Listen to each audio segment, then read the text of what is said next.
Le silence radio, ok, mais dans quel cas le faire ? Le silence radio, c'est pas une technique magique, c'est un outil. Mais encore faut-il savoir quand l'utiliser et surtout, pourquoi. Il y a 3 grands cas où le silence radio est vraiment bénéfique. Cas numéro 1, quand ta relation est devenue toxique. Quand tout tourne autour du contrôle, du stress ou de la peur de perdre, là, le silence radio, c'est pas pour créer un manque, c'est pour désactiver ton système nerveux et te désintoxiquer du chaos émotionnel.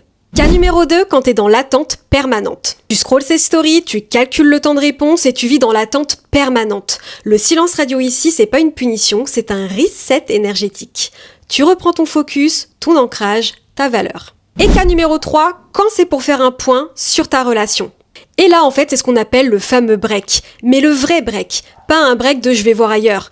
Pas un break où on se parle tous les jours. Un break où chacun se pose et prend du recul pour voir ce qu'il ressent vraiment. C'est le moment où tu observes comment tu te sens quand il n'est plus là. Est-ce que tu te sens en paix ? Est-ce qu'il te manque pour les bonnes raisons ?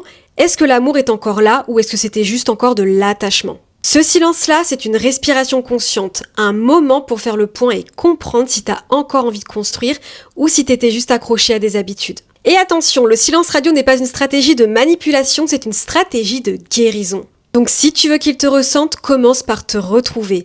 Et si tu veux qu'il te respecte, commence par te respecter toi.